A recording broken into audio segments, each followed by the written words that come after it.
Sección 2. Spartan 3. Capítulo 6. 1950 horas, diciembre de 2027, 2531, calendario militar. Sistema Z Dorados, planeta Onyx, campamento Currae. Kurt observó los Pelicans entrantes. Las corpulentas naves impulsadas a reacción estaban tan distantes que solo eran motas contra el sol poniente. Accionó el zoom en su HUD y vio líneas de fuego trazando sus vectores de entrada. Ellos tocarían tierra en 3 minutos. En los últimos 6 meses él había diseñado un régimen de entrenamiento mucho más pesado que el del programa Spartan original. Había creado rutas de obstáculos, campos de tiro, salones de clases, comedores y dormitorios en lo que había sido selva y praderas de maleza. Él había recibido cada pieza de equipo que había solicitado de la sección 3 Navspector. Armas, municiones, naves de descenso, tanques. Incluso muestras de tecnología Covenant y armamento habían aparecido por acto de magia. Todo el personal estaba conformado por 6 docenas de instructores cuidadosamente seleccionados, terapeutas físicos, doctores, enfermeras, psicólogos y los siempre importantes cocineros, todos aquí, excepto la persona más crucial, quien se encontraba ahora en uno de los transportes que se acercaban, jefe mayor suboficial Franklin Mendes. Mendes, 12 años atrás, había entrenado a Kurt y a todos y cada uno de los otros Spartans. Él sería invaluable en la preparación de la nueva casta de Spartan 3, pero no estaba destinado a ser la solución a todos los problemas de Kurt. Después de meditar sobre cada detalle en los archivos de los nuevos reclutas, Kurt descubrió que no tenían los perfectos indicadores genéticos y psicológicos establecidos en los protocolos originales de la doctora Halsey. El coronel Ackerson le había advertido que tendrían que partir de un grupo estadísticamente menos robusto. Estos reclutas no serían para nada como él, John, Kelly o cualquiera de los candidatos originales Spartan 2. Y esto solo se agregaría a una larga lista de retos. Con un objetivo final de un egreso 4 veces mayor que la de los Spartan 2, un programa de entrenamiento severamente truncado, y la necesidad de estos Spartans en la guerra incrementándose todos los meses, Kurt, de hecho, esperaba un desastre. Los impulsados transportes Pelican descendieron en picada para una aproximación final y rotaron sus impulsores. El césped en el campo de marcha onduló como terciopelo. Uno a uno cuidadosamente tocaron tierra. A pesar de que la armadura Mjolnir de Kurt no estaba diseñada para portar una insignia de rango, él sin embargo sentía el peso de sus nuevas barras de teniente. Presionaban sobre él como si pesaran 1 tonelada cada una, como si el peso de toda la guerra y el futuro de la humanidad descansaran sobre sus hombros. Señor, susurró una voz a través del com. La voz pertenecía a la AE Eternal Spring. Ella estaba oficialmente asignada al equipo de vigilancia planetaria situado en la sección norte de la península. Kurt no estaba seguro porque el coronel Ackerson había insistido en que el campamento Currae fuera construido a un lado de la instalación. Sin embargo, estaba seguro de que había una razón. Adelante, Spring. Detalles actualizados de los candidatos disponibles, dijo gracias. Agradézcame después de su supuesta prueba, señor. Eternal Spring terminó la transmisión con un silbido de estática que sonó como un enjambre enfadado.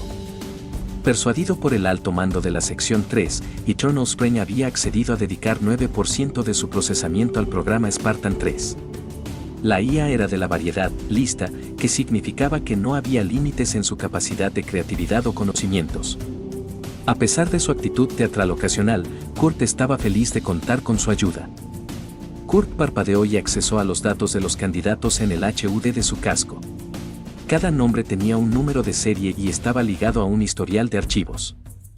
Había 497 de ellos, una colección de niños de 4, 5 y 6 años que él, de alguna forma, tenía que convertir en una fuerza de lucha sin comparación en la historia de la guerra. La escotilla del Pelican más cercano se abrió con un siseo, y un hombre alto caminó a grandes pasos hacia afuera. Mendes había envejecido bien. Su elegante cuerpo parecía tallado en madera de hierro, pero el cabello era plateado ahora, y había profundas arrugas alrededor de sus ojos y una colección de marcadas cicatrices que fluían desde su frente hasta su barbilla. Jefe Kurt resistió el deseo de romper en atención a medida que Mendes saludaba. Tan extraño como se sentía, Kurt era ahora su oficial comandante. Kurt regresó el saludo. Jefe mayor suboficial Méndez reportándose al deber, señor. Después del programa Spartan 2, el jefe Méndez había, a petición propia, sido reasignado a trabajo activo. Había combatido al Covenant en 5 mundos y se había condecorado con 2 corazones púrpuras. Fue informado en el vuelo. Completamente, dijo Méndez.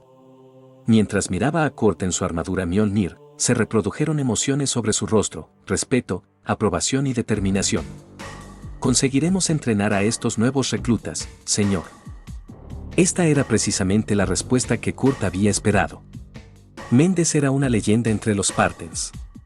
Él los había engañado, atrapado y torturado cuando eran niños. Todos ellos lo habían odiado y después aprendieron a admirar al hombre. Él les había enseñado cómo luchar y cómo ganar. ¿Le permiten a los Spartans beber ahora?, preguntó Méndez jefe. Un mal chiste, señor. Puede que ambos necesitemos un trago antes de que termine este día, dijo. Los nuevos reclutas son, bueno, algo salvajes. No sé si alguno de nosotros está listo para esto. Méndez volteó hacia los Pelican, inhaló y gritó, reclutas. Desciendan. Un torrente de niños apareció en las rampas de las naves de descenso. Cientos se precipitaron hacia el campo, gritando y lanzándose césped unos a otros. Después de haber estado encerrados por horas, se descontrolaron. Sin embargo, unos cuantos se movieron cerca de las naves, tenían oscuras ojeras y se apretaron aún más. Entrenadores adultos los reunieron en el césped. ¿Ha leído El Señor de las Moscas, señor?, murmuró Méndez. Lo hice, contestó Kurt. Pero tu analogía no se mantendrá. Estos chicos tendrán guía.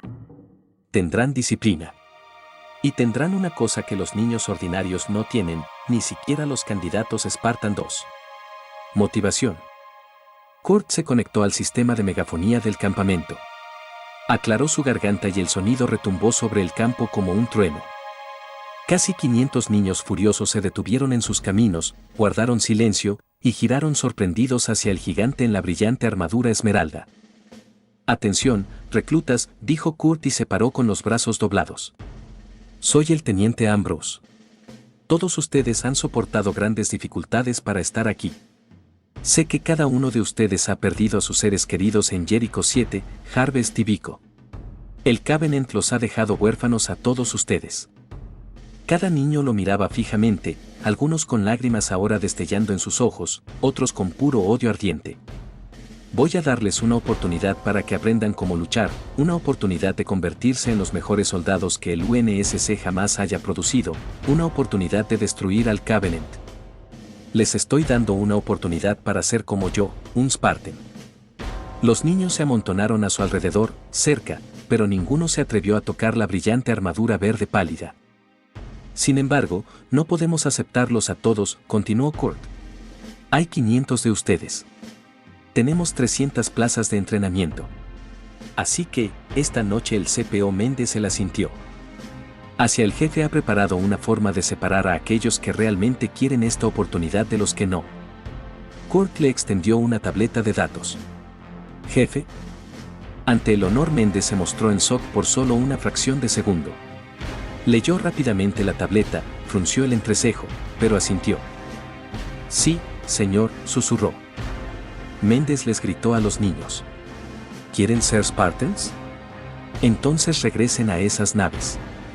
Ellos se quedaron pasmados, observándolo. No, creo que encontramos algunos desechos. Tú. Apuntó a un niño al azar. Tú y tú. Los niños elegidos se miraron unos a otros, hacia el suelo, y después sacudieron la cabeza. No, dijo Méndez. Entonces entren en esos Pelicans. Obedecieron, al igual que lo hicieron nosotros, una lenta procesión arrastrando los pies. Instructores, dijo Méndez. 3 docenas de suboficiales se cuadraron. Encontrarán unidades de descenso aéreo Falcon Wings en el campo. Cárguenlas lo más pronto posible y asegúrense de que sus aprendices los lleven bien apretados. Su descenso seguro ahora es su responsabilidad. Los instructores asintieron y corrieron hacia las embaladas mochilas Falcon Wings. El jefe volteó hacia Kurt. Va a hacerlos descender, él levantó ambas cejas en sorpresa. De noche. Las Falcons son las unidades de descenso más seguras, contestó Kurt. Con el debido respeto, señor, algunos de ellos solo tienen 4 años. Motivación, jefe. Si pueden hacer esto, estarán listos para aquello por lo que les haremos pasar. Kurt observó a los Pelicans encender sus propulsores y chamuscar el pasto. Pero solo por si acaso, añadió, despliega a todas las naves de descenso para recuperar a los candidatos. Podría haber accidentes. Méndez exhaló profundamente. Sí, señor, y salió en dirección al Pelican más cercano. Jefe, dijo Kurt, lamento que esa orden tuviera que venir de usted. Lo entiendo, señor, contestó Méndez. Es su oficial comandante. Tiene que inspirar y comandar su respeto. Yo soy su instructor de entrenamiento. Tengo que ser su peor pesadilla. Le dio a Kurt una falsa sonrisa y subió a bordo. Sane se aferró a los lazos plásticos en el costado del casco del Pelican. Se paró hombro a hombro junto a los otros niños, apretujados tan juntos que no habría caído de haberse dejado ir. El rugido de los propulsores del Pelican era ensordecedor, pero él aún podía escuchar su propio corazón corriendo en su pecho. Este era el final de una travesía que había comenzado años atrás. Él había escuchado propulsores como este cuando todo había comenzado. Los del carguero ligero mientras se sacudía abandonando Harvest. Esa nave había estado abarrotada también, llena con refugiados, tratando de alejarse tan rápido como pudieran, de los monstruos. Solo una de 6 naves lo había conseguido. En ocasiones Sane deseaba no haber sobrevivido para ver a los monstruos incinerar a su familia y hogar. Cuando el hombre de la marina había llegado a visitarlo en el orfanato y le preguntaron si verdaderamente quería ir con ellos, él inmediatamente se enlistó. Sin importar lo que tomara, él iba a asesinar a todo el Covenant. Ellos le habían hecho montones de exámenes, de los de tipo escrito, exámenes sanguíneos, y luego un viaje de 1 mes en el espacio, mientras el hombre de la marina reunía más y más voluntarios. Sane había creído que las pruebas se habían terminado cuando ellos finalmente entraron a los Pelicans y llegaron a este nuevo lugar, pero apenas había tocado el suelo fue empujado de regreso y enviados nuevamente al aire. Había dado un breve vistazo a quien estaba a cargo. Él vestía una armadura como las que Sane había leído en cuentos de hadas, el caballero verde que luchaba contra dragones. Eso era lo que Sane quería. Un día iba a vestir una armadura como esa y mataría a todos los monstruos. Revisen sus correas, ladró un viejo marine a él y a los otros niños. Sane jaló la mochila negra que le pusieran 3 minutos atrás. Pesaba casi tanto como él, y las correas estaban tan ajustadas que le cortaban entre las costillas. Reporten cualquiera que esté floja, gritó ese hombre por encima del rugir de los motores. Ninguno de los otros 20 niños dijo nada. Reclutas, en espera, ladró el hombre. Él escuchó dentro de su auricular y entonces una luz verde se iluminó en un panel cerca de su cabeza. El hombre apretó números en un teclado. La popa del Pelican siseó y se abrió, la rampa descendió, y un tornado gritó alrededor de Sane. Él chilló, al igual que los otros niños. Todos ellos se empujaron y se pegaron al frente de la bahía del Pelican. El anciano Moren se quedó de pie junto a la puerta abierta, sin temor de que a solo 1 metro de sus espaldas estaba el cielo abierto. Él miró a los niños retorciéndose con disgusto. Detrás de él una banda naranja oscura marcaba el borde del mundo. El crepúsculo y sombras alargadas se deslizaban sobre las montañas cubiertas de nieve.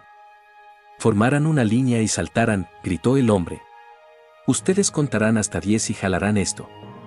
Él alcanzó su hombro izquierdo, sujetó la brillante y roja manija que ahí había e hizo un movimiento que simulaba tirar de ella. Algo de confusión será normal. Los niños lo miraban fijamente, ninguno se movió. Si no pueden hacer esto, dijo el hombre, no pueden ser Spartans. Es su elección. Sane miró a los otros niños, ellos lo miraron a él. Una niña con coletas a la que le faltaban los dientes frontales dio un paso al frente. Yo iré primero, señor, gritó. Buena chica, dijo él. Ve justo a la orilla, sujétate de la línea guía. Ella dio los más diminutos pasos de bebé al borde del Pelican, luego se congeló. Ella tomó 3 profundos respiros y luego, con un chillido, saltó. El viento la atrapó. Se desvaneció en la oscuridad. Siguiente, dijo el viejo Morin. Todos los niños, incluyendo a Sane, lentamente formaron una línea. Él no podía creer que estuvieran haciendo esto, era una locura. El siguiente chico se acercó a la orilla, miró abajo, y gritó. Cayó hacia atrás, y gateó de regreso. No. Él gritó de ninguna forma. Siguiente, llamó el hombre, sin darle otro vistazo al niño que se escondía en la cubierta. El siguiente niño saltó sin siquiera ver. Y el siguiente. Entonces era el turno de Sane. No podía mover sus piernas.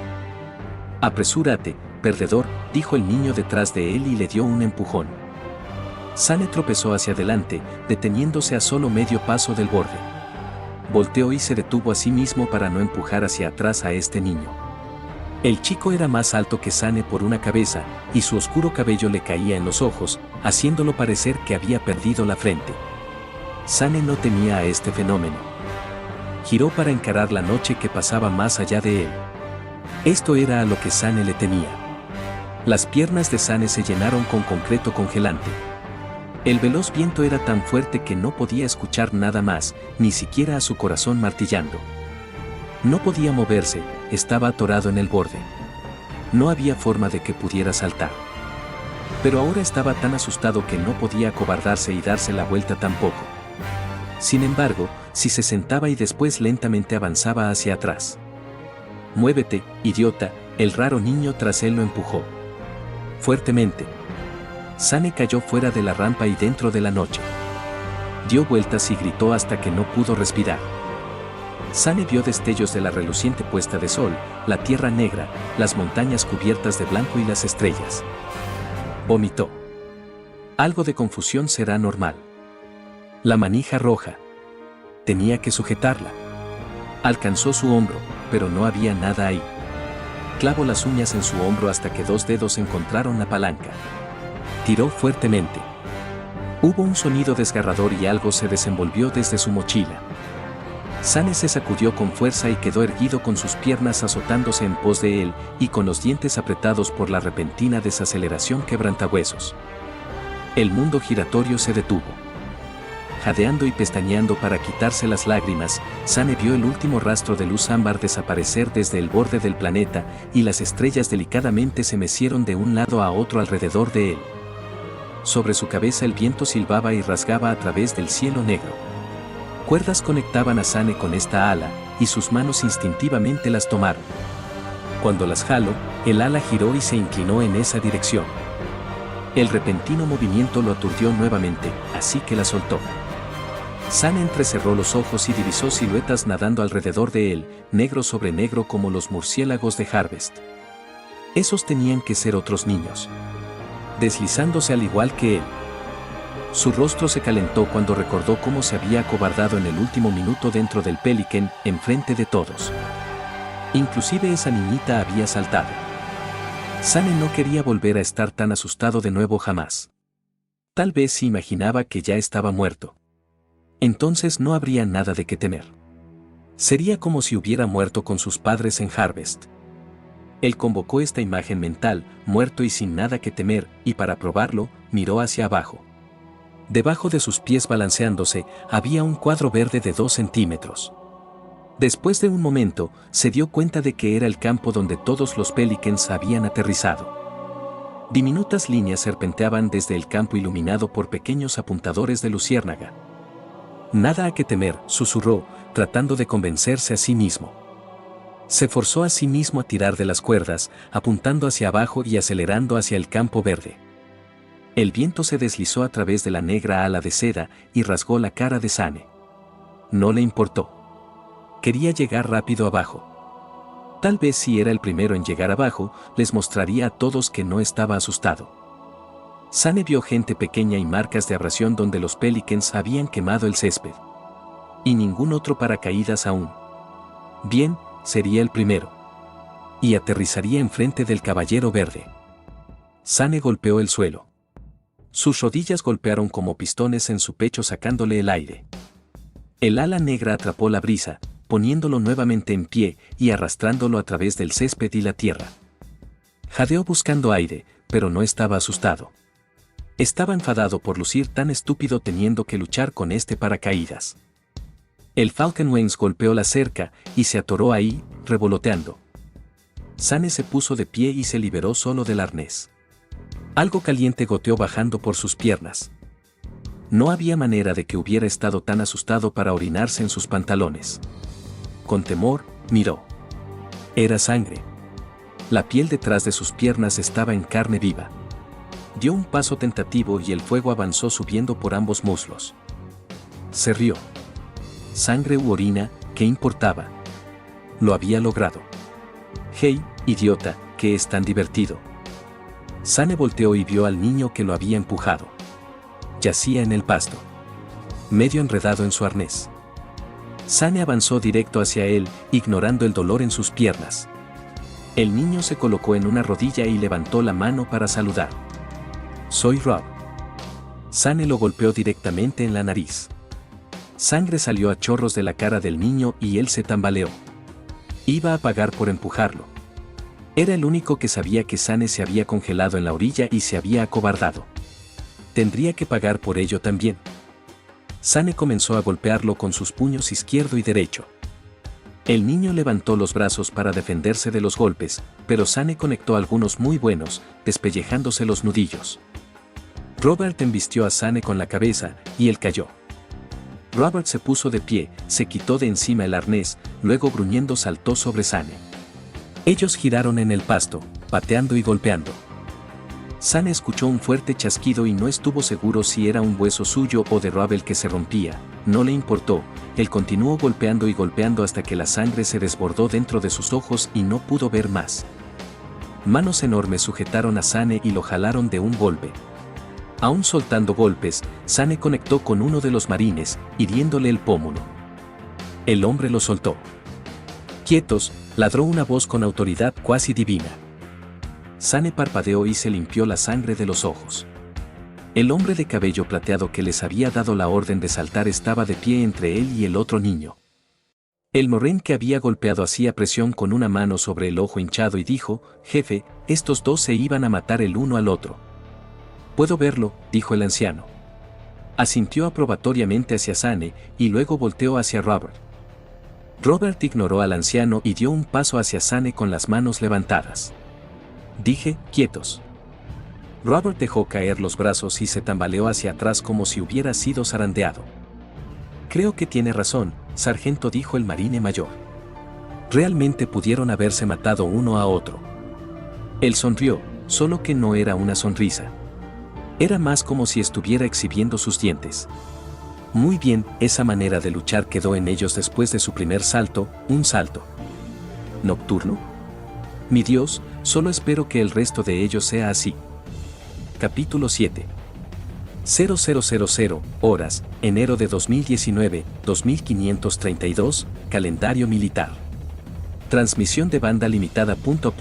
Origen desconocido. Destino, sección 3, complejo de antenas seguras Omega, cuartel general UNSC Sistema Epsilon Eridani, complejo militar de Rich. Redirección automática registro de nave UNSC-96667 ABY. Acceso al archivo concedido. Cortafuegos activado. Protocolo Gusano, archivo borrado. Transmisión PLNB 20087R20 código de encriptación, gamma. Llave pública, SA. D. Nombre código minero para, nombre código cirujano. Asunto, reporte de progreso, operación hipodermia clasificación, solo ocular, palabra código XXXXXXXX secreto máximo, directiva rayos X de la sección 3. Extracción reconstitución de archivo completa. Iniciar archivo. Registros institucionales alterados tal como se dio en las instrucciones. Contacto inicial con IA de la base hecha. Es de ayuda, pero no confío en ella. Paquete entregado. Proceso de selección iniciado. Operación en camino y según itinerario. Los candidatos exhiben una marcada agresión bastante fuera de los límites del índice Smith-Kensington. Es tanto trabajo entrenarlos como evitar que se asesinen entre ellos. Todos ellos son realmente gatos del infierno. El teniente afirma tener todo bajo control. Tiene un plan para todo. No estoy seguro de dónde obtiene esta confianza, pero yo creo que sabe lo que está haciendo. ¿Estás sorprendido? Fin del archivo. Proceso de destrucción acelerada activado. Presione Enter para continuar. Capítulo 8. 0900 horas, julio de 2030, 2537, calendario militar. A bordo del UNSC Point of No Return, localización clasificada, 5 años y medio después del adoctrinamiento de la compañía Alpha. El teniente Ambrose y el SCPO Méndez habían sido conducidos hacia una pasarela a través de una serie de corredores y bóvedas biométricas de alta seguridad dentro de lo más profundo del crucero de sigilo Point of No Return. Los oficiales de seguridad luego los habían dejado en atención sobre la pasarela y habían sellado la puerta como bóveda tras ellos. Debajo del metal enrejado de la pasarela, las sombras se tragaban todo sonido. 3 metros a la izquierda de Kurt estaba una ligeramente curvada pared blanca, sin puerta. Más allá estaba el Ojo de Odín, el cuarto de conferencias de alta seguridad donde le habían informado por primera vez del programa Spartan 3 por el coronel Ackerson. «¿Piensa que esto es alguna prueba de la sección 3?», susurró finalmente Méndez. «¿O tal vez a alguien no le gusta recibir noticias fatales de los resultados de selección para los candidatos de la compañía Beta?» «No estoy seguro», contestó Kurt. «Mis actualizaciones solicitadas para la armadura Aspia Mark II estaban sobre el presupuesto». Méndez levantó una ceja. «¿Dónde escuchó eso?» «La nueva IA habla bastante». «Deepwater», refunfuñó Méndez. «Me pregunto si las IA escogen sus propios nombres, o si algún oficial en la sección 3 lo hace». Kurt estaba a punto de ofrecer su opinión cuando se dio cuenta que había una puerta en la curvada pared blanca. El coronel Ackerson estaba de pie ahí. «Caballeros», únansenos. Luego Ackerson se retiró dentro de una cámara brillante. Kurt notó que él no los había visto a los ojos. Esa siempre era una mala señal.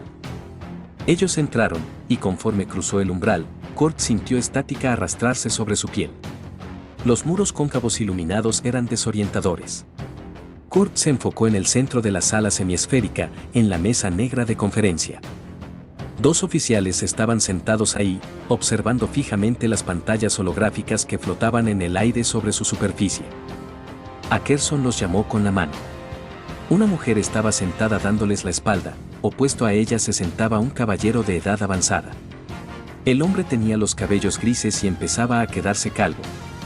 La mujer parecía mayor de lo que las regulaciones permitían después del retiro obligatorio. Su inclinación osteoporótica, delgados y frágiles brazos y adelgazado cabello blanco indicaban una edad extremadamente avanzada. Kurt se congeló a medida que divisó las insignias de rango de 1 y 3 estrellas en sus cuellos y pasó a un pronto saludo. «Señora, vicealmirante», dijo. «Contraalmirante, señor». La vicealmirante ignoró a Méndez y examinó a Kurt. «Siéntense», dijo ella, «ambos». Kurt no reconoció a ninguno de estos 2 oficiales de tan alto rango, y ellos no se molestaron en presentarse a sí mismos. Hizo lo que le habían ordenado, al igual que Méndez. Sin embargo, incluso sentado, su espalda estaba rígidamente recta, su pecho sobresaliendo y sus ojos al frente. «Estábamos repasando las grabaciones de tus Spartan 3 desde que se volvieron operacionales hace 9 meses», dijo ella. «Impresionante». El contraalmirante señaló hacia las pantallas holográficas flotantes que contenían reportes de misión, capturas estáticas de campos de batalla llenos con cadáveres Covenant y perfiles de estimación de daño a naves. «La insurrección en Mamoré», dijo él, «esos desagradables negocios en Nueva Constantinopla, acciones en el cinturón de asteroides de Bonanza y las hace mucho desaparecidas plataformas coloniales y media docena de otros encuentros. Esto se parece al registro de campaña de un batallón de primera, no de una compañía de 300. Realmente impresionante». «Esa fue solo una fracción del potencial del programa Spartan 3, dijo el coronel Ackerson. Sus ojos se fijaron en algún punto distante. «Lo siento, señor», dijo Kurt, «fue». La vicealmirante se puso rígida. Era claro que ella no estaba acostumbrada a que sus oficiales menores hicieran preguntas. Pero Kurt tenía que hacerlo. Eran sus hombres y mujeres de quienes estaban hablando.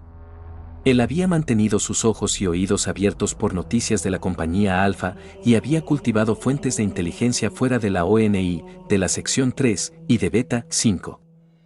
Ser comandante del campamento Currae tenía sus privilegios y él había aprendido a usarlos. Había logrado rastrear a sus Spartans durante los últimos 7 meses, hasta que sus fuentes se habían silenciado misteriosamente 6 días atrás. Solo la Aedith Winter le había dado una pista sobre su paradero, Operación Prometeo. ¿Me puede hablar sobre el proceso de selección para la nueva clase de Spartan 3? Coma le preguntó la vicealmirante a Kurt. Señora, dijo Kurt, estamos operando bajo el criterio de selección expandido del coronel Ackerson, pero no hay suficientes candidatos de edad apropiada que contengan los indicadores genéticos para alcanzar un número mayor en comparación a los de segunda clase. Hay suficientes correspondencias genéticas, corrigió el coronel Ackerson. Su rostro era una máscara impasible. Lo que falta son datos para encontrar correspondencias adicionales. Necesitamos decretar chequeos genéticos obligatorios en las colonias exteriores. ¿Esas poblaciones sin aprovechar son? Esa es la última cosa que necesitamos en las colonias exteriores, dijo el contraalmirante. Apenas estamos manejando una guerra civil cercana. Dígale a los colonos que tienen que registrar a sus hijos y los pondrás a buscar sus rifles. La vicealmirante movió sus blanquecinas manos en forma ambiciosa. Digan que es parte de un programa de vacunación. Tomaremos una muestra microscópica mientras inyectamos a los niños. No informen a nadie. El contraalmirante lució dubitativo, pero no ofreció ningún comentario adicional. Continúe, teniente, dijo ella. Hemos identificado 375 candidatos, dijo Kurt. Ligeramente menos que aquellos con quienes iniciamos la compañía Alfa, pero hemos aprendido de nuestros errores. Seremos capaces de graduar a un porcentaje mucho mayor esta vez. Él asintió hacia Méndez para darle al jefe el crédito que considerablemente merecía. Méndez estaba sentado completamente quieto y Kurt vio que él usaba su cara de inmutable. Cada instinto que tenía Kurt gritaba que algo estaba mal aquí. Pero, dijo el contraalmirante, eso no está ni cerca a la proyección de 1 millar para la segunda ola. Un leve movimiento amenazante jugó sobre el labio de Ackerson. No, señor. La vicealmirante colocó sus manos planas sobre la mesa y se acercó a Kurt. ¿Qué pasaría si nosotros flexibilizamos nuestro nuevo criterio de selección genético? Kurt tomó nota del «nosotros» en su pregunta. Hubo un sutil cambio en la estructura de mando en la mesa. Con una sola palabra, la vicealmirante había hecho a Kurt parte de su grupo. Nuestros nuevos protocolos de bioaumentación tienen como objetivo un arreglo genético muy específico. Una desviación de ese arreglo incrementaría geométricamente la tasa de error, dijo Kurt. El pensamiento de docenas de Spartans siendo torturados y finalmente lisiados mientras yacían sin ayuda en una bahía médica lo llenó de revulsión. Él consiguió contener el sentimiento. La vicealmirante levantó una ceja. Ha hecho la tarea, teniente.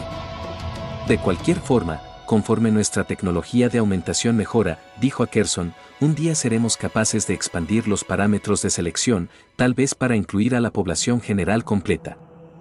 Pero no hoy, coronel, dijo el contraalmirante, y suspiró. Así que estamos de regreso a cerca de 300 Spartan 3.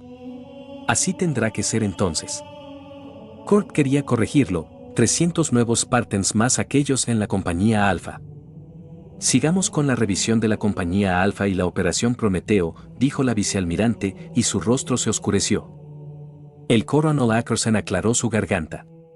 La operación Prometeo ocurrió en el sitio de una fábrica Covenant designada como K7-49. Un asteroide holográfico se materializó fluyendo sobre la mesa, una roca con grietas derretidas que formaban un patrón de tela de araña sobre su superficie. K7-49 fue descubierto cuando el merodeador Razor Sage logró fijar una sonda telemétrica en una fragata enemiga durante la batalla de New Harmony, dijo Ackerson.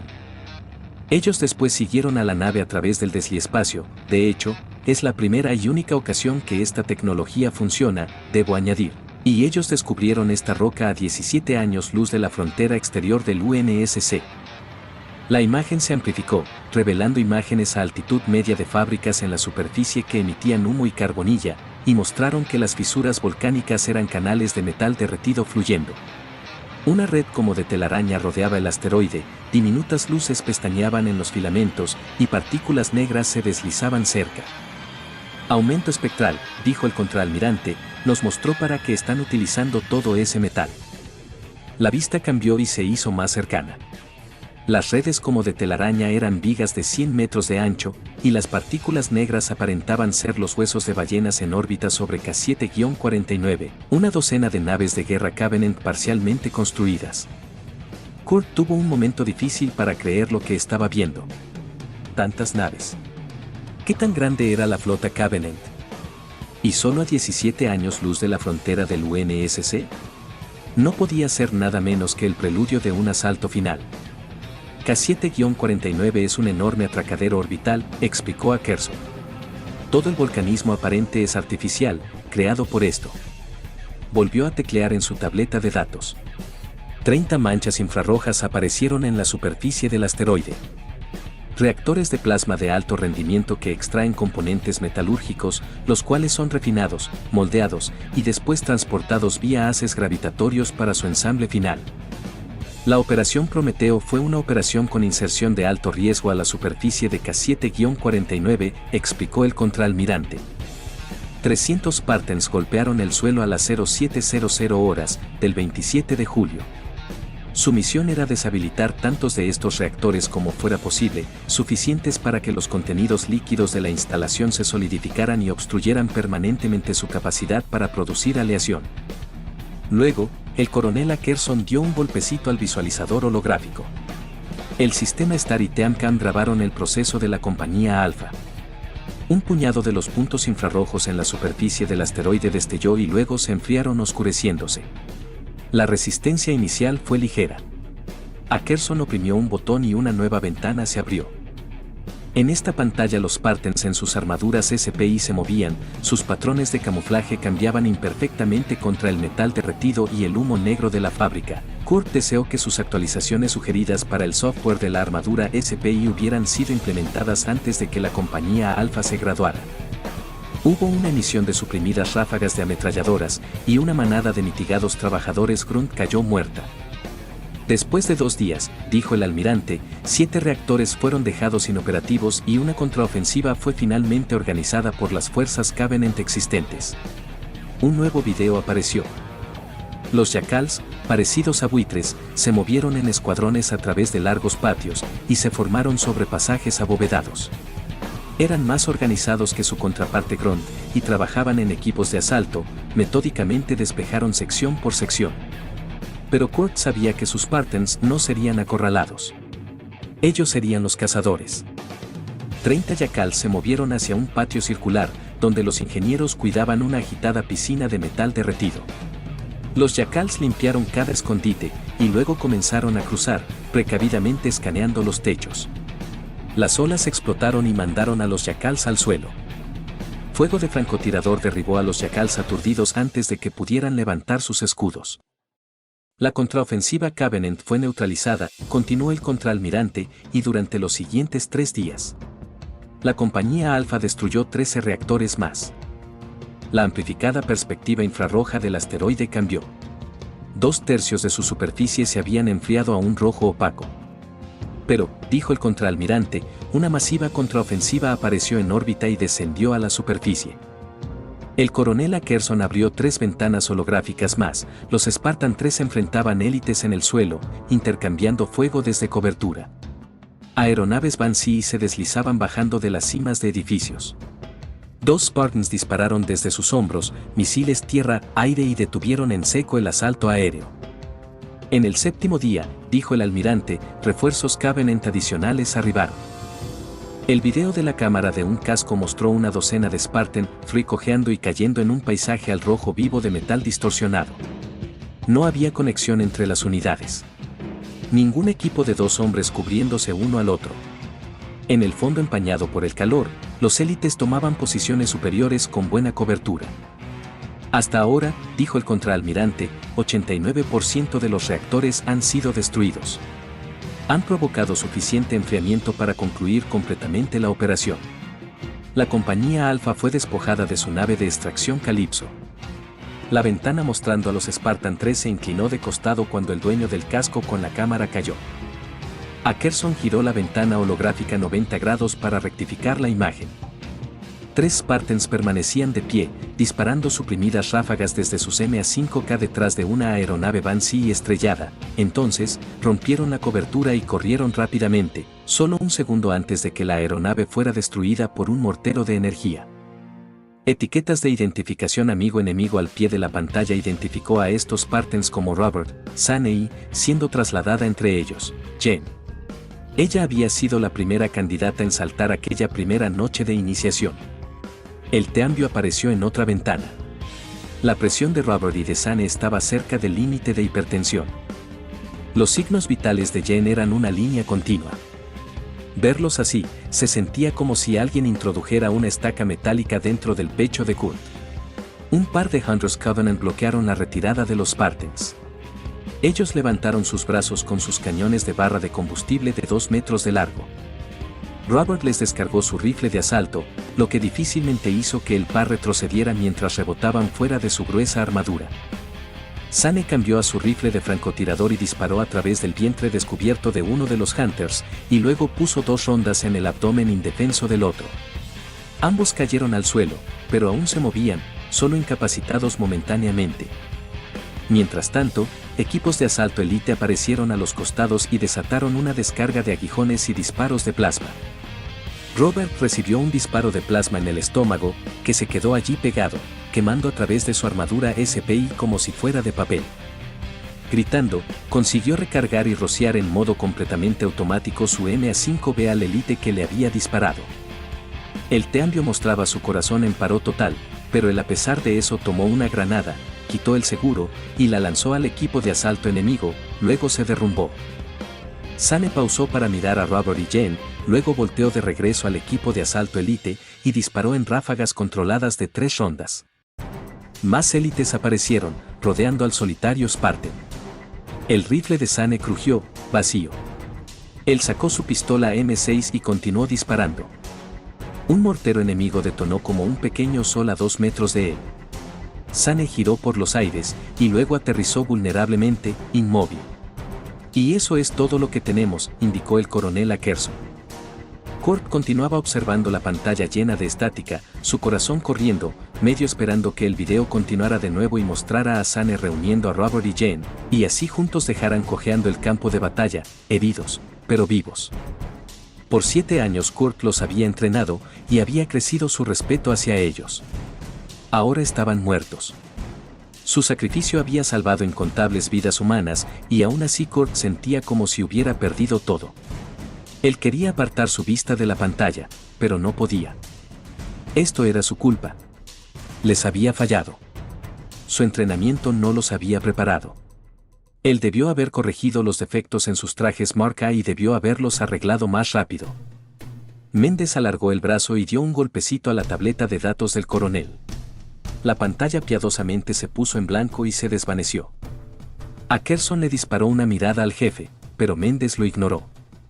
Recientes reconocimientos drone muestra el complejo completamente frío, dijo el contraalmirante. No serán construidas más naves en K7-49. Solo para aclarar, susurró Kurt, y luego pausó para despejar su garganta. No hubo sobrevivientes de la Operación Prometeo. Es lamentable, dijo la vicealmirante con la más leve suavidad ahora en su voz. Pero lo haríamos de nuevo si se nos presentara una oportunidad similar, teniente. Tal clase de instalación dentro de un viaje de 2 semanas a las colonias externas del UNSC. Sus Spartans previnieron la construcción de una armada Covenant que hubiera resultado en nada menos que la masacre de billones. Ellos son héroes. Cenizas. Eso era todo lo que Kurt sentía. Él miró a Méndez. No había emociones en su rostro. El hombre retenía bien su dolor. Comprendo, señora, dijo Kurt. Bien, dijo ella, todo rastro de compasión se había evaporado de su tono. Lo he preparado para una promoción. Sus Spartans se desempeñaron muy por encima de los parámetros proyectados por el programa. Va a ser condecorado. Kurt sintió que la única cosa que merecía era una corte marcial, pero no dijo nada.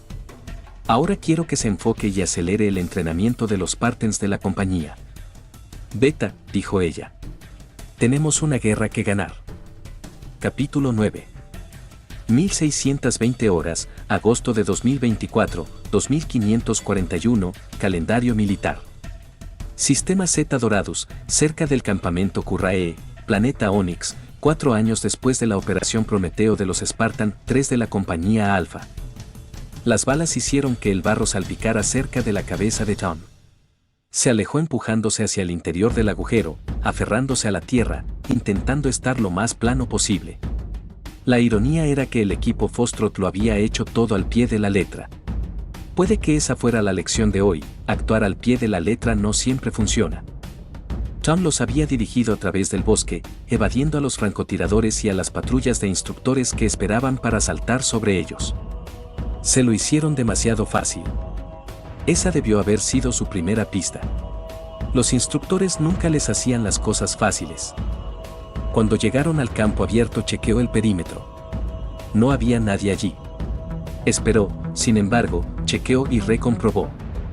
Los instructores con su armadura Mark II semipotenciada de infiltración eran difíciles de detectar incluso con las imágenes termales en sus binoculares de campo. Tom cautelosamente había conducido a su equipo sobre el campo y hacia el poste con una campana. Esa era la misión: hacer sonar la campana. Habían tenido 2 horas para encontrar y tocarla para calificarse y continuar el entrenamiento Spartan. Había 418 candidatos y solo 300 vacantes. No todos ellos podrían ser Spartans. Su error había sido llevar a todo su equipo al claro. Todos ellos habían sido demasiado ambiciosos. Eso consiguió que fueran emboscados. Ráfagas de ametralladora llovieron sobre ellos desde las copas de los árboles. Adam y Nin en sus posiciones de flanqueo fueron rápidamente eliminados. Solo Tom y Lucy habían logrado llegar al lodoso agujero. Era lo suficientemente profundo para evitar que les dispararan. «Esto es una locura», Lucy dijo a través de su cara cubierta de barro. «Tenemos que hacer algo». «Tendrán que quedarse sin munición tarde o temprano», le dijo Tom. «O uno de los otros equipos aparecerá y nos sacará de este aprieto». «Seguro lo harán», dijo Lucy. Después de que ellos toquen la campana, ella miró a través de los árboles. Tiene que haber alguna forma de salir de esto. Las torretas automatizadas están allí arriba. Por eso no aparecían en los termales. Eso era lo que el teniente siempre decía de las máquinas: engañan fácilmente a los ingenuos, pero también son fáciles de engañar. Las armas no los matarían, pero estaba muy claro que los pararían en seco. Con solo unos trajes compuestos por sudaderas y botas ligeras para protegerse, las balas aturdidoras golpeaban tan fuerte que entumecían todo lo que tocaban: piernas, brazos o Dios te ayude si eras alcanzado en la cabeza, ingle o en un ojo. Que le den a esto. Lucy se levantó en una postura en cuclillas. Tom agarró su tobillo, la empujó hacia abajo y la golpeó en el intestino. Lucy se dobló, pero se recuperó rápidamente, rodó sobre Tom y le ejecutó una llave estranguladora. Tom se libró de la llave encogiéndose y alzó ambas manos. «Vamos», dijo él. «Tregua. Tiene que haber una forma de salir de esto, una forma en la que no recibamos disparos». Lucy lo miró, pero después dijo: «¿Qué tienes en mente?» «¿Cuál es el punto de este ejercicio, teniente?», preguntó Deepwater. La proyección holográfica de un hombre viejo dio un paso hacia la fila de monitores y tocó la pantalla mostrando a un chico y a una chica inmovilizados por ráfagas de ametralladoras. Un sonido como el del hielo crujiendo se extendió a través del plástico. El jefe Méndez se levantó y aplastó un mosquito, frunciendo el ceño a medida que recorría con la mirada de acá para allá entre las 2 docenas de monitores en el centro de control del campamento Currae. El aire acondicionado estaba averiado, y tanto el uniforme de Kurt como el de Méndez estaban empapados en sudor. Kurt dijo: ¿Lo están haciendo bien nuestros candidatos en los estudios? Deepwater giró su mirada azul glaciar hacia el teniente. «Ha visto mis informes. Sabe que lo están haciendo. Desde que usted anunció que sus calificaciones eran un factor en el proceso de selección, prácticamente se matan todas las noches para aprender todo antes de que se desvanezcan. Francamente, no veo. Sugiero», dijo Kurt, «que no te preocupes de ver el punto de mis entrenamientos en el campo de batalla y que te centres en mantener a los candidatos al día con sus estudios. ¿Qué podría saber una IA si tal vez era como en una misión real? Balas silbando tan cerca de tu cabeza que no hacías más que oírlas y sentirlas pasar. Y si se trataba de ser herido, pero de tener que seguir avanzando, sangrando, porque si no lo hacías todos en tu equipo morirían. La compañía Alpha había perdido su cohesión de equipo en la Operación Prometeo. Kurt prometió que eso no pasaría con la compañía Beta. Deep Winter agitó su capa, y una ráfaga de nieve ilusoria se arremolinó en torno de la sala de control. La IA estaba programada con protocolos de seguridad humana, así que era natural que estuviera preocupada. No sabemos de lo que son capaces, le dijo finalmente Kurt a Deep Winter. Si nos pegamos a las instrucciones al pie de la letra nunca lo descubriremos, tampoco. Pero si los ponemos en una situación imposible, puede que nos sorprendan. Una corta definición de Spartan Méndez comentó. Eso era lo que las personas habían dicho acerca de los Spartan 2, quienes eran genética de primera calidad y vestían armadura Mjolnir. Podían hacer lo imposible, y hacerlo solos. Los Spartan 3, sin embargo, tendrían que trabajar juntos para sobrevivir. Ser más una familia que un equipo de fuego. Aún así, murmuró Deep Winter. Esto es cruel. Acabará con ellos. Preferiría acabar con ellos, dijo Kurt, que dejarlos ir al campo sin siquiera experimentar una situación táctica imposible. Personalmente no creo que estos niños puedan ser derrotados. Méndez habló más para sí mismo que para Kurt o Deep Winter. Su mirada se fijó ahora firmemente en Tom y Lucy. Con 10 años y esos dos tienen tanta firmeza de carácter que incluso me asustan. Miren, dijo Deep Winter. ¿Qué hacen estos dos ahora? Kurt sonrió. Creo que lo imposible. Repasemos el plan una vez más, dijo Tom. Lucy se acuclilló junto a él en el lodoso agujero. ¿Por qué? ¿Piensas que soy estúpida? Tom no dijo nada durante un momento. Entonces, esas torretas probablemente usen un radar para apuntar. Así que los burlaremos. ¿Y si usan termales?, preguntó Lucy. Tom se encogió de hombros. Entonces espero que te atrape a ti primero. Lucy asintió desagradablemente y levantó una lodosa piedra. Entonces arrojaremos esto hacia su cono de disparo, dijo Tom. El pequeño ángulo les hará difícil rastrearlo. Puede que paralice sus cerebros durante una fracción de segundo más. Entonces corremos. Maniobras evasivas. Intenta no pisar a Adam y a mí. Comprendido, dijo Lucy. Tom agarró su roca fuertemente y la golpeó una vez, provocando su coraje. Él y Lucy chocaron sus puños. Se levantaron al mismo tiempo, lanzaron extremadamente fuerte ambas piedras. Tom oyó disparos, pero no se paró para mirar, corrió a la derecha, después a la izquierda, rodó y cayó y luego corrió rápidamente como loco hacia la línea de árboles. Sintió el barro cerca de él explotando con pequeños soplos. El fuego cortó su muslo y su pierna perdió toda sensibilidad. Empujó con su pierna buena y aterrizó fuertemente sobre su estómago en la hierba alta cerca de los árboles de acacia. Balas muy separadas entre sí puntearon en el cielo a centímetros de su vulnerable cuerpo, pero fallaron. Se rió. Solo estaba dentro de su ángulo mínimo de fuego. Máquinas estúpidas. Se dio la vuelta y divisó a Lucy, jadeando y agachada en la hierba. Tom le hizo una señal, y después apuntó hacia las copas de los árboles. Lucy le dio la señal de aceptación. Tom saltó sobre una pierna. Le estaba volviendo un poco de sensibilidad, sobre todo la sensación de dolor. Se la quitó pisando fuertemente. No podía dejar que eso lo retrasara. Los instructores podían aparecer en cualquier segundo. Se empujó a sí mismo hacia las ramas inferiores de una de las acacias que se sacudió debido a los disparos. Empleó un gran cuidado para evitar las espinas en el tronco del árbol. Escaló 10 metros.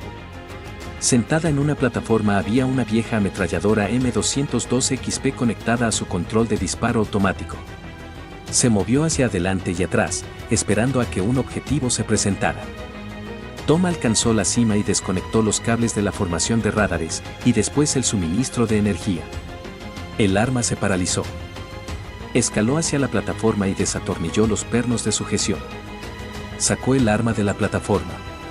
Hizo un satisfactorio ruido sordo al impactar con la lodosa tierra. Tom bajó.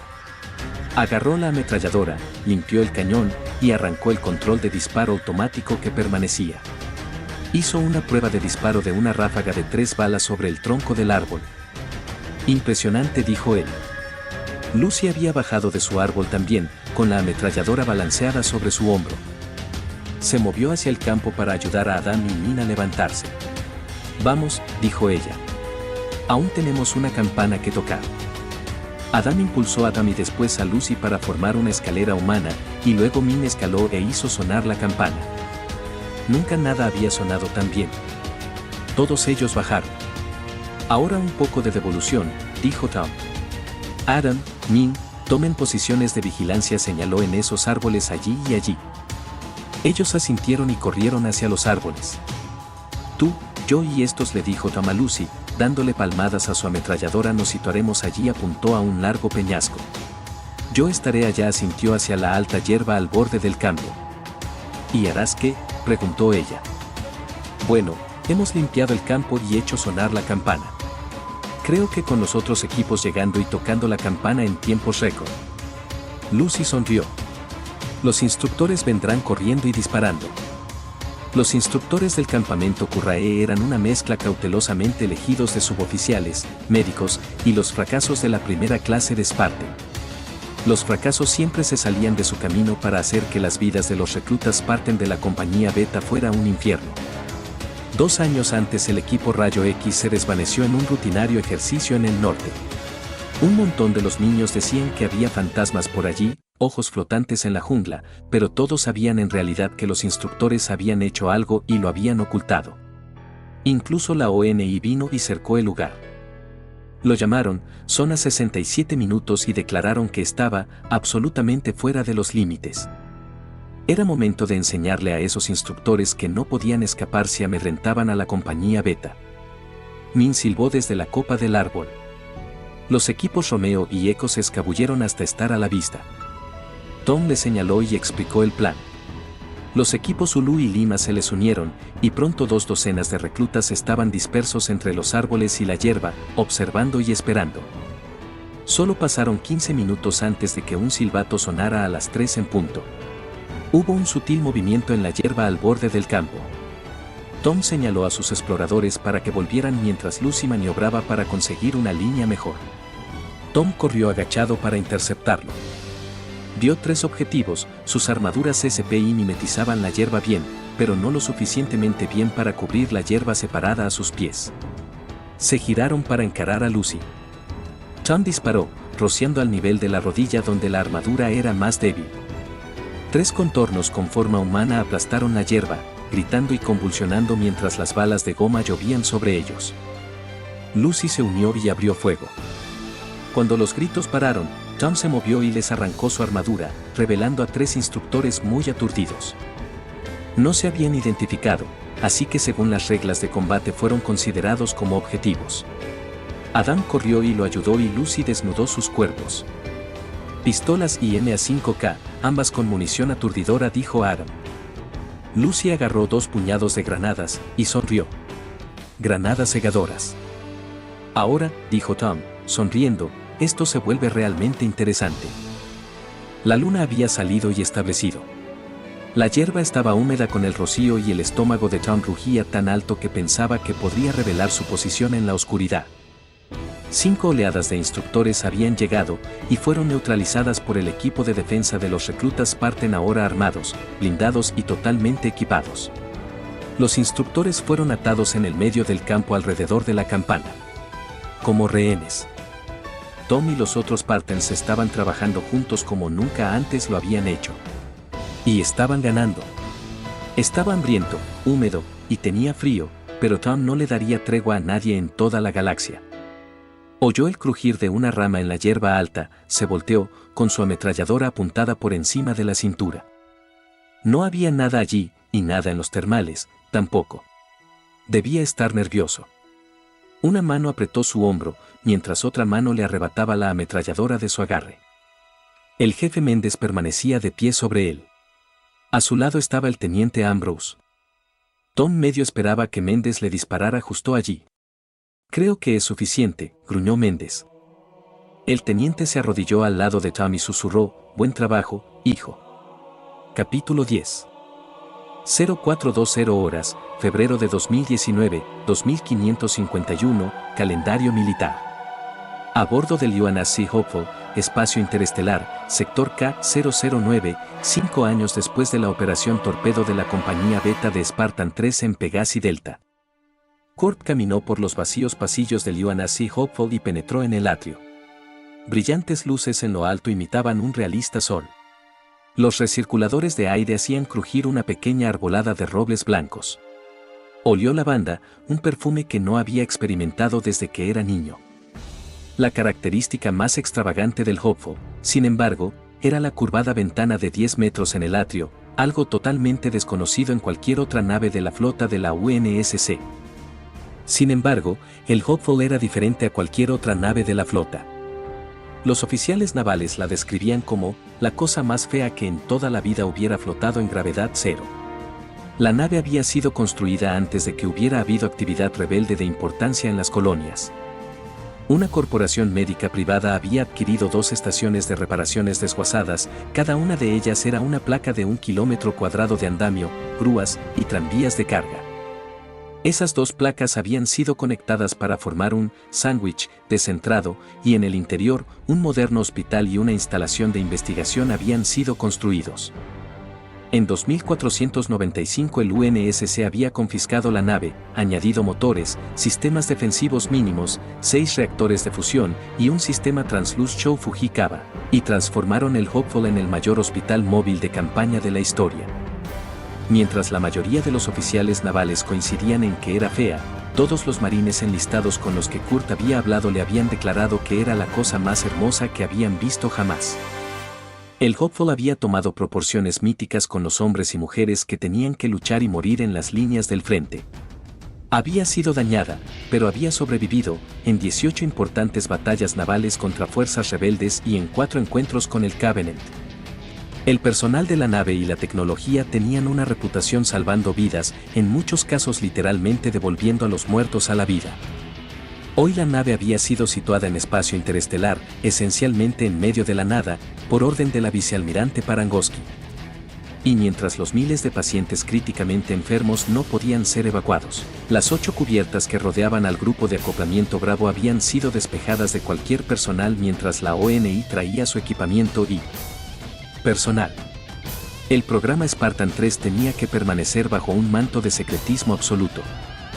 Kurt deseaba que el Hopeful no viviera de su reputación porque hoy las vidas de sus Spartan estaban en juego. Sus candidatos habían tenido que soportar mucho el último año. Para acelerar el itinerario del programa, la pubertad se les había sido inducida artificialmente. La hormona de crecimiento humano, así como la del cartílago, los músculos y los suplementos óseos habían sido introducidos en su dieta, y los niños habían sufrido una metamorfosis hasta casi la estatura adulta en 9 meses. Se habían vuelto torpes en sus nuevos y mayores cuerpos, y habían tenido que luchar para reaprender cómo correr, disparar, saltar y luchar. Y hoy, se enfrentarían a su prueba más peligrosa. Podrían quedar irreparablemente desfigurados, morir o ser transformados en Spartans. No, eso no estaba bien. Aunque esos niños no tuvieran la elevada velocidad o fuerza de un Spartan, ya tenían la entrega, el impulso y el espíritu. Ya eran Spartans.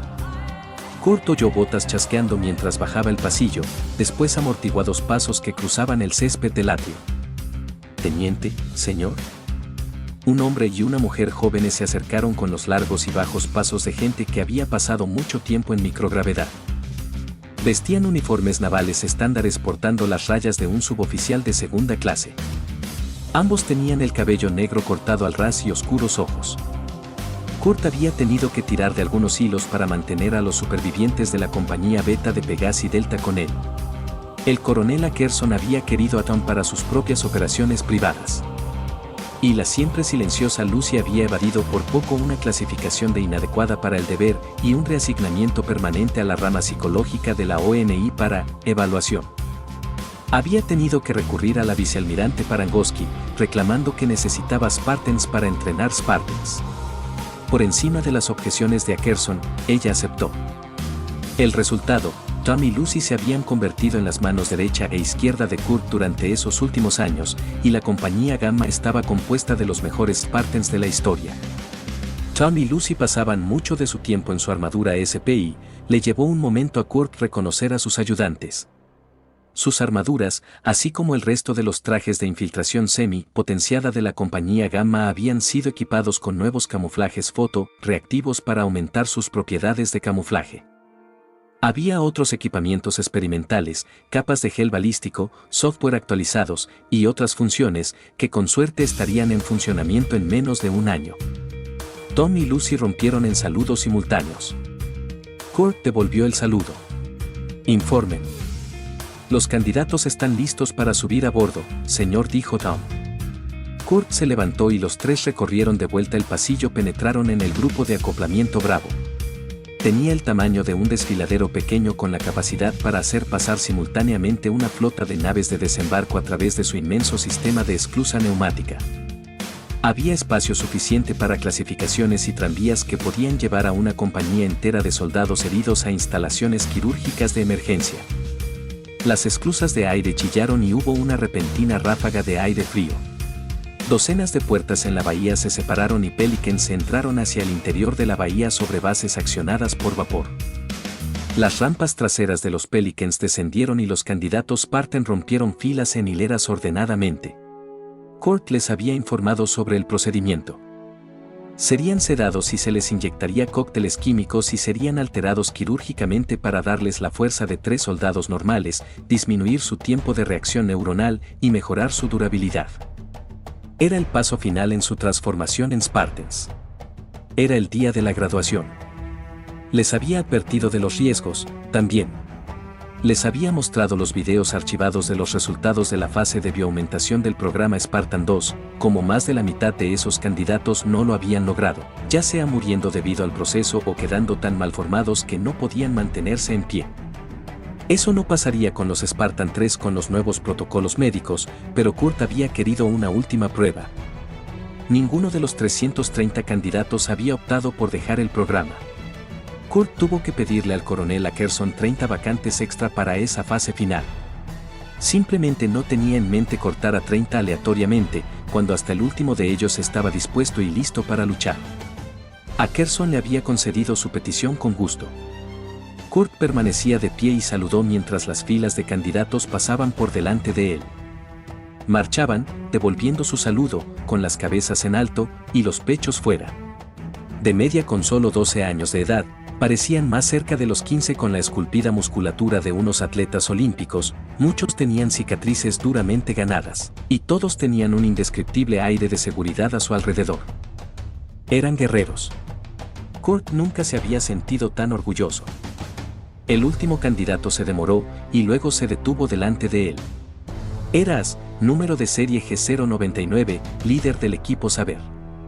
Era uno de los más feroces, listos y mejores líderes en la clase. Su ondulado pelo marrón estaba ligeramente por encima de la longitud regulada, pero Kurt tenía una tendencia a dejarlo pasar, el hoy de todos los días. Ash rompió en un preciso saludo. Señor, candidato Spartan G099 solicitando permiso para hablar, señor. Concedido, dijo Kurt, y terminó con su prolongado saludo. Señor, yo, la voz de Ace quebró. Muchos de los chicos tenían problemas con sus cuerdas vocales, seguían recuperándose de la pubertad rápidamente inducida. Solo quería hacerle saber, continuas, que ha sido un honor ser entrenado por usted, el jefe Méndez, y los suboficiales Tom y Lucy. Si no sobrevivo hoy, querría que supiese que no habría hecho nada de manera distinta, señor. El honor ha sido mío, dijo Kurt. Extendió su mano. Ash la miró durante un momento, y después agarró la mano de Kurt, la apretó firmemente, y la sacudieron. Te veré al otro lado, dijo Kurt. Ash asintió y se fue, alcanzando al resto de los candidatos. Tanto Tom como Lucy asintieron en aprobación. Están listos, murmuró Kurt. Miró a otro lado para que no tuviera que encontrarse con sus miradas. Espero que nosotros lo estemos. Estamos corriendo mucho riesgo. Kurt, Tom y Lucy se detuvieron en una sala de conferencias del personal, ahora un improvisado centro de control y comando de la ONI. Técnicos médicos en delantales de laboratorio azules veían 330 monitores de video y conjuntos de biosignos. Tom hablaba con uno de los técnicos mientras la mirada de Kurt saltaba de monitor en monitor. Entonces bajó hacia la abierta arena quirúrgica. Tenía 400 secciones. Cada una de ellas dividida por una cortina de plástico semiopaco, y cada una ajustada con un generador de campo estéril que brillaba con su característica luz naranja en lo alto. Kurt entró en una unidad y encontró a la Spartan G-122, Holly, allí. La dividida área estaba repleta de máquinas. Había soportes con biomonitores. Muchos parches intravenosos y osmóticos la conectaban con una bolsa de infusión quimioterapéutica, cargada con una colección de frascos llenos de líquido que podría mantener a Holly en un estado semisedado mientras le hacía llegar un cóctel de drogas durante la próxima semana. Había un carro de emergencia y un ventilador portátil cerca, también. Ella luchó para levantarse y saludar, pero se derrumbó, sus párpados se cerraron aleteando. Se puso al lado de Holly y agarró su pequeña mano hasta que entró en un profundo sueño. Ella le recordaba a Callie cuando era así de joven, llena de valor y nunca rindiéndose. Extrañaba a Callie. Llevaba muerto para sus compañeros Spartan 2 casi 20 años.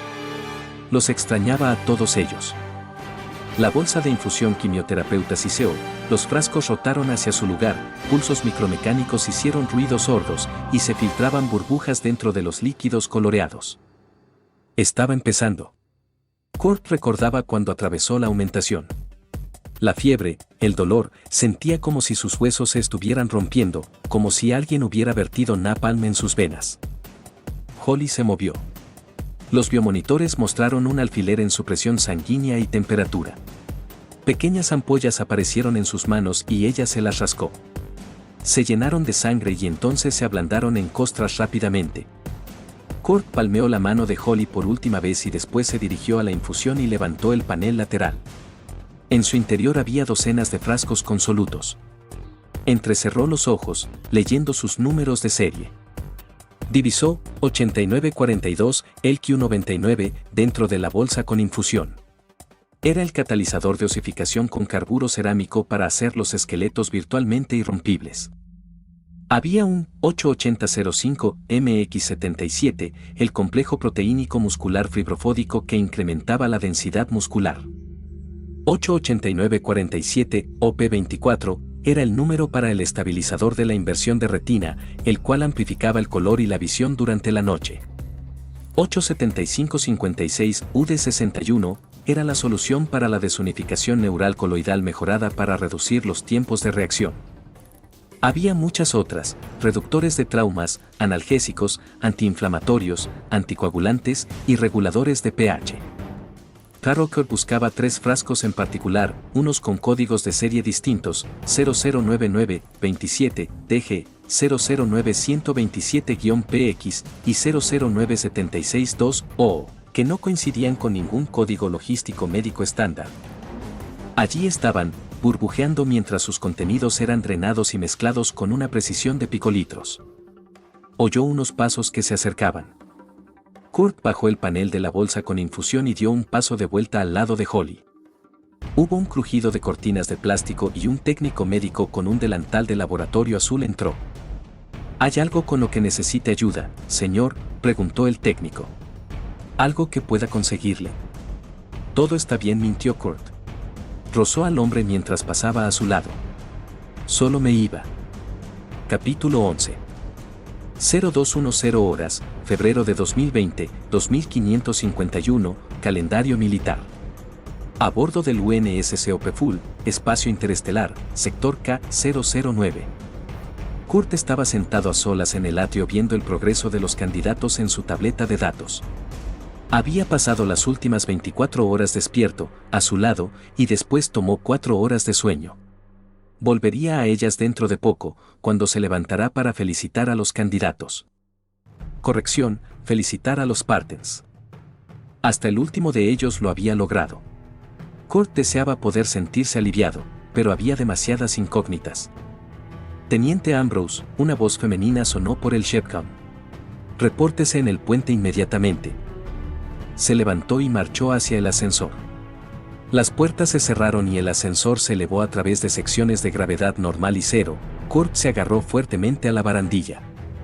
Kurt y su equipo para el proyecto Equipo Chrysanthemum debían quedar aislados, órdenes directas del alto mando del FLECOM. Así que ¿por qué la llamada al puente? Las puertas se abrieron. Una teniente comandante permanecía de pie con los brazos cruzados esperándolo, una mujer de apenas 1,25 m con un pico de viuda gris. Señora, saludó Kurt. Teniente Ambrose reportándose como ordenó. Permiso para entrar al puente. Concedido, dijo ella. Venga conmigo. Ella rodeó el borde de la larga habitación de baja iluminación. No estaban solo sus 3 docenas de oficiales que monitorizan los sistemas de navegación, armas, comunicaciones y de impulsión, había equipos controlando compensadores de tensión estructural, tráfico de tranvías, agua, distribuciones de carga energética y subsistemas de eco-reciclaje. El Hopeful era más una estación espacial con una ciudad que una nave del frente de batalla. La teniente comandante presionó su palma contra el biométrico al lado de una puerta lateral. Se abrió, y ambos entraron. La habitación más adelante estaba forrada con estanterías de viejos libros dorados. Viejos globos terráqueos y una docena de otros planetas habían sido distribuidos con buen gusto sobre un escritorio de madera de coa que brillaba como el oro bajo la luz de una solitaria lámpara de metal. Un viejo hombre estaba sentado en las sombras. Eso será todo, teniente comandante, dijo el hombre. Se puso de pie y Kurt vio brillar 3 estrellas en su cuello. Kurt saludó reflexivamente. Señor. La teniente comandante se fue, con la puerta cerrándose y sellándose detrás de ella. El vicealmirante dio una vuelta alrededor de Kurt. El vicealmirante Jean-Res Joromi era una leyenda viviente. Había llevado al Hopeful, una nave virtualmente sin armas y blindaje, a batalla 3 veces para salvar las tripulaciones de naves críticamente dañadas. Había salvado decenas de miles de vidas y casi llevado a corte marcial por ello, también. La guerra necesita sus héroes, sin embargo. El entonces almirante había perdido y recuperado estrellas en su cuello, pero también había recibido la mayor condecoración en tiempos de guerra del UNSC, la Cruz Colonial. 2 veces. No estoy seguro de quién eres, dijo el vicealmirante, y sus tupidas cejas blancas se juntaron. Alguien mucho más importante que, teniente Ambrose, o cual sea tu verdadero nombre. Kurt sabía demasiado bien que no debía decir nada a no ser que le dirigieran una pregunta directa. Permaneció erguido bajo atención. La clasificación de contraseña del proyecto Spartan 3 lo prevenía de divulgar algo, incluso a un vicealmirante, sin autorización. Caminó de vuelta a su escritorio, alcanzó un cajón y recuperó una esfera negra del tamaño de un pomelo. ¿Sabe lo que es esto, teniente? No, señor, dijo Kurt. Una sonda Comdesli espacial, dijo él. Un dispositivo Shōfuyekawa estacionario lanza una de estas balas negras al espacio rebufo en una trayectoria ultra precisa. Rompe las leyes de la física conocidas por el hombre y cae de nuevo en el espacio normal en unas coordenadas muy distantes. Como tu propia paloma mensajera, ¿comprende? Sí, señor, dijo Kurt. Como unas ondas científicas desliespaciales. Las he visto siendo lanzadas desde la estación Arquímedes. O las nuevas cápsulas de descenso de los ODST que pueden ser disparadas desde una nave aún en el desliespacio. Para nada como todo eso, teniente. Esas solo son enviadas dentro, y después sacadas, del espacio rebufo, son más una mierda arremolinada alrededor de un anticuado retrete gravitacional que ingeniería de precisión. Golpeó la esfera negra. Esta belleza navega de verdad a través del desliespacio. Atraviesa tanto y tan rápido como una nave del UNSC. Malditamente cerca de lo mágico si aprecias las matemáticas. ¿Lo comprende ahora? Kurt no estaba seguro de que intentaba pescar el almirante. Le habían dirigido una pregunta directa, sin embargo, así que respondió. Si lo que ha dicho es preciso, señor, revolucionaría las comunicaciones a larga distancia. Todas las naves serían dotadas de un dispositivo así. Excepto porque implica construir un lanzador Shōfujekawa ultra preciso de poca masa, replicó el vicealmirante, podría construir una flota de naves. Y con el coste de hacer una de estas pequeñas bolas negras rodó la sonda peligrosamente cerca del borde de su escritorio, podría comprar la ciudad capital de alguna colonia alejada. Solo hay 2 lanzadores así. Uno en Reach y otro en la Tierra. El vicealmirante volvió a Kurt y sus pálidos ojos azules miraban fijamente a los de Kurt. Esta sonda llegó 15 minutos atrás, le contó el vicealmirante, desde 40 millones de kilómetros de la Hopeful. El vector de entrada no coincide ni con la Tierra ni con Rich como punto de origen. Y es para usted. Kurt tenía una docena de preguntas, pero se atrevió a no levantar ninguna de ellas. Se sentía como si caminara por el filo de la hojilla del secretismo. El vicealmirante resopló y se movió hasta la puerta. Hay un protocolo de secretismo máximo para esto, así que use mi oficina, teniente. Tómese todo el tiempo que necesite. Le dio una palmada a la puerta y se abrió. Se paró y añadió: si hay algún peligro para mi nave o mis pacientes, espero ser informado, hijo. Órdenes o no. Él salió y la puerta se cerró. Kurt se acercó a la esfera negra. No había controles obvios ni pantallas. La luz emanaba desde su superficie como agua que cubría aceite. La tocó y se calentó. Apareció hielo en patrones de copos de nieve y crujió sobre el escritorio del vicealmirante. La nieve holográfica flotó suavemente a través de la oficina y se combinó en un manto blanco, presentaciones cinceladas, ojos glaciares y un bastón de cristalino hielo. Deep Winter. Dios mío, jadeó la IA. Y yo que creía que los contraalmirantes eran tediosamente habladores. Pensaba que el viejo Jerome nunca se iría. Deep Winter suavizó sus manos casi esqueléticas sobre la nada y un brillo azul invadió el aire. Paquete de contraelectrónica conectado. ¿Cómo has llegado aquí?, preguntó Kurt. Su mente luchaba para comprender las ramificaciones. Las IA tenían grandes huellas, necesitaban instalaciones y fuentes de energía masivas para alimentar sus mentes. Deep Winter no podía estar allí. ¿Y cómo la IA pudo ingeniárselas para alterar el vector de acercamiento desde el lanzador COM de la Tierra o Rich? Deep Winter levantó una mano. Pare. Veo su mente en un bloqueo lógico, teniente. Podría, sin embargo, ayudar a explicarlo. Por favor, murmuró Kurt. Primero, dijo Deep Winter, puede que solo podamos comunicarnos durante un tiempo limitado. He imprimido una fracción de mi intelecto en la matriz de memoria de esta sonda. El proceso ha destruido irreversiblemente una porción de la capacidad de procesamiento de la base, así que por favor no desperdicie los preciosos minutos que tenemos.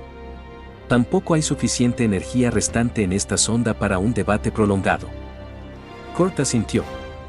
Eso le había costado a la IA un alto precio, así que se esforzaría por escuchar. Tampoco nos haga perder tiempo debatiendo los matices de esta sonda COM de espacio. Desli espacio. Es clasificado y no tiene aclaración. ¿Entonces de qué vamos a hablar?, preguntó Kurt. He encontrado 3 anomalías en los protocolos de bioaumentación actuales. Deep Winter dio un aplauso con sus manos y 2 colecciones giratorias de esferas de acero aparecieron. Esas representan los complejos proteínicos misolanzapine y ciclodexione 4, explicó Deep Winter, los cuales fueron segregados en el régimen de alteración. Kurt se acercó a las moléculas que giraban. Son drogas antipsicóticas y de integración bipolar, dijo Deep Winter. Aplaudió y una tercera molécula apareció, serpenteantes gotas doradas y plateadas. Y esto, dijo la IA, es un mutágeno que altera las regiones clave del lóbulo frontal del sujeto. Deep Winter se decoloró hasta la semi-translucidez. Aumenta la agresividad, haciendo la parte animal de la mente más accesible en momentos de estrés. Alguien mutado tiene reservas de fuerza y resistencia que ningún humano normal podría invocar. Una persona así podría seguir luchando bajo la influencia de un amplio trauma sistemático y matar instantáneamente a un humano normal. El mutágeno, sin embargo, deprime los mayores centros de la razón del cerebro a lo largo del tiempo, continuó la IA. Las drogas antipsicóticas y de integración bipolar contrarrestan este efecto. Mientras los Spartan 3 tengan estos agentes en su sistema, estarán compensados. Kurt lo entendió todo. Bajo estrés extremo los contraagentes podrían metabolizarse rápidamente y el cerebro primitivo tomaría el relevo. Sus Spartans lucharían y serían más difíciles de matar. El efecto solo era invertido por los contraagentes. Era peligroso. Sus Spartans podrían perder la habilidad de razonar. Podría darles la extremidad para sobrevivir, sin embargo. Deep Winter continuó decolorándose. La IA siempre había puesto a los candidatos Spartan por encima de su entrenamiento y de cualquier agenda que la sección 3 tuviera para ellos. Te preocupas por ellos a tu manera, dijo Kurt. Los Spartans. Por supuesto que lo hago. Son solo niños, sin importar lo que se les haya hecho. Debe detener el protocolo. Las mutaciones cerebrales fueron específicamente proscritas por el cuerpo médico del UNSC en 2513. Los argumentos de los algoritmos morales son contundentes. Deepwater se redujo a un copo de nieve que brillaba tenuemente sobre el escritorio. Soy una IA lista de quinta generación, Kurt. He alcanzado el fin de mi vida operacional efectiva en Onyx. Para cuando llegues, habré sido desconectado y sustituido. He dejado archivos. El copo de nieve brillaba, sus puntas se derretían. Deepwater susurró, debe proceder cautelosamente, no estoy seguro de quién dentro de la ONI ha planeado este procedimiento ilegal, pero intentarán encubrirlo con seguridad. El copo de nieve se derritió, y con el todo vestigio holográfico de Deepwater se desvaneció. La superficie de la esfera negra com se calentó, la superficie burbujeó, y finos hilos de humo ondularon desde el interior. Sí, lo encubrirían. Cuando Kurt volviera a Onyx informaría al coronel Ackerson, y posiblemente se las arreglaría para purgar todos los archivos de Deepwater. La mutación había sido idea de Kurt. Tuvo que persuadir al coronel para que lo permitiera, y lo habían mantenido como un secreto incluso para los demás en la célula de la subsección Spartan 3 para preservar su posible negación. Kurt había visto a demasiados Spartans suyos morir, hubiera roto 100 reglas y políticas bioéticas para darle a su gente la más mínima oportunidad de sobrevivir una batalla más. Su único pesar era no poder hacer nada más. El instinto de Deepwater de salvar a los Spartans estaba equivocado. Ninguno de ellos podría ser protegido de esa manera. Los guerreros combatían batallas, prevalecían, pero todos se encaran inevitablemente con la muerte. Incluso sus niños candidatos entendían eso. No tenían, sin embargo, que morir tan fácilmente. Kurt le dio la espalda a la sonda Com y dejó la oficina del almirante. Tenía que ir a graduar a la compañía Gamma y darles la bienvenida a la hermandad de los Spartans.